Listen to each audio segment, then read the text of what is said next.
Man shall not live in bread alone, but on every word that comes from the mouth of God, in Matthew chapter 4, verse 4, teaches that true life is sustained not by physical bread, but by the life-giving word of God.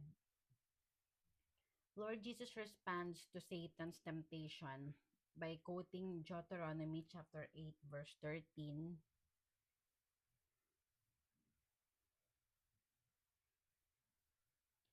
And he humbled you and let you hunger and fed you with manna, which you did not know, nor did your fathers know, that he might make you know that man does not live by bread alone, but man lives by every word that comes from the mouth of the Lord.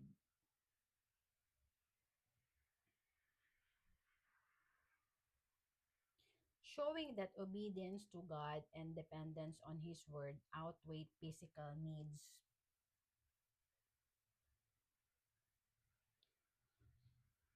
Number one, the context of the temptation. Lord Jesus is led by the Spirit into the wilderness for 40 days of fasting. Satan tempts him to turn stones into bread, appealing to physical hunger and identity. Satan says, "If you are the Son of God." Lord Jesus answers with scripture, not argument. Lord Jesus shows that spiritual obedience outweighs physical necessity. In Deuteronomy chapter 8, verse 3, the original quotation. And in Hebrews chapter 4, verse 15, Lord Jesus tempted yet without sin.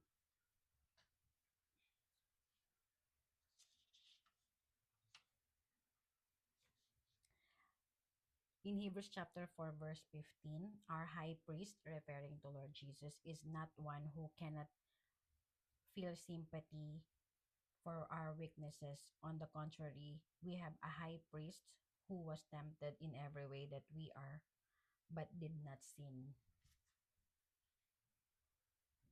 In Hebrews chapter 4, verse 15, Lord Jesus tempted yet without sin. And in Psalms 119, verse 11, the word as defense against sin. In Psalms chapter In Psalms 119, verse 11, thy word have I hid in mine heart, that I might not sin against thee.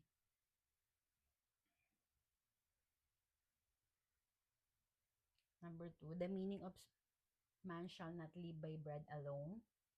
Lord Jesus teaches that human beings are spiritual beings who require more than physical sustenance. Bread sustains the body, but God's word sustains the soul. Three layers of meaning. Number one, spiritual nourishment is essential. Just as the body needs daily bread, the spirit needs daily scripture. Number two, obedience to God is greater than physical comfort. Lord Jesus refuses to use his power to selfish ends. He chooses obedience over appetite. Number three, God's word is reliable, sufficient, and life-giving. It provides identity, purpose, wisdom, and strength in temptation. Number three, why Lord Jesus responded with scripture. Lord Jesus models how believers should confront temptation. Scripture is the sword of the spirit. In Ephesians chapter 6, verse 17,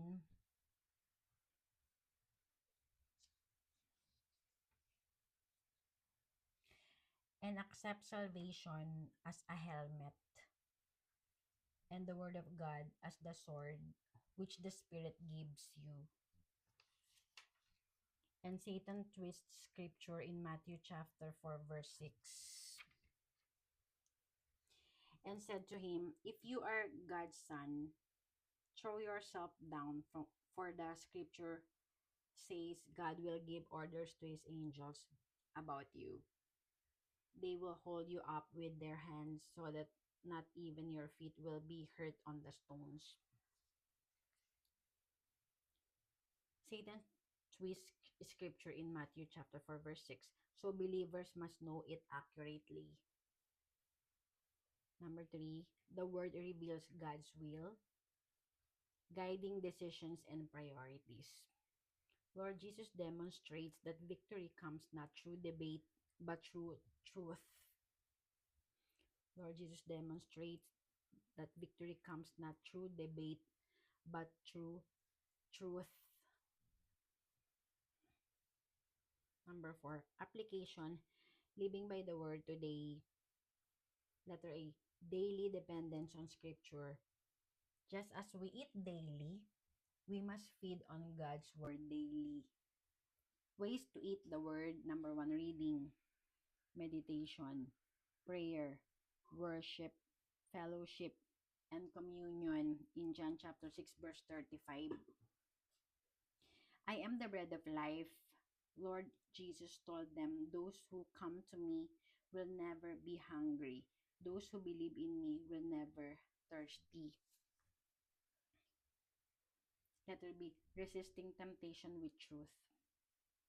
Temptations often target appetite, identity, and allegiance, just as with Lord Jesus. We overcome by knowing and speaking God's word. Letter C, prioritizing spiritual life over physical comfort.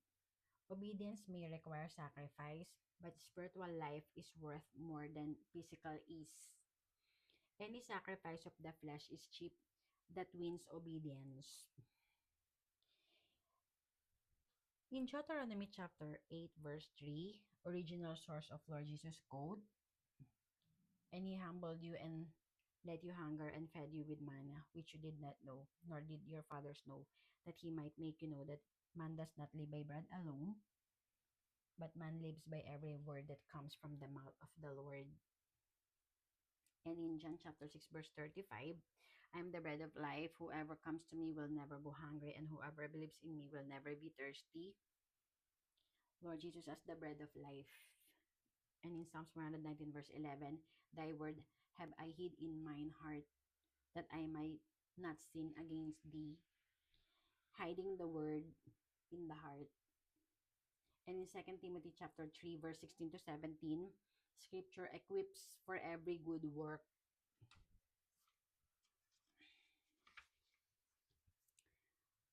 In 2 Timothy chapter 3, verse 17, so that the person who serves God may be fully qualified and equipped to every kind of good deed.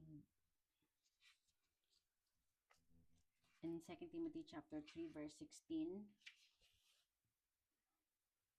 all scripture is God-breathed and is useful for teaching, rebuking, correcting, and training in righteousness. Scripture equips for every good work. In Ephesians chapter 6, verse 17, the word as a weapon.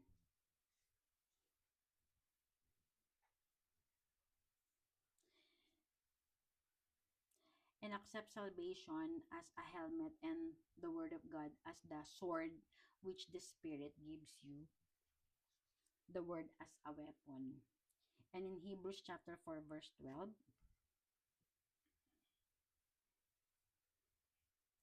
the word of God is alive and active, sharpened than any double-edged sword.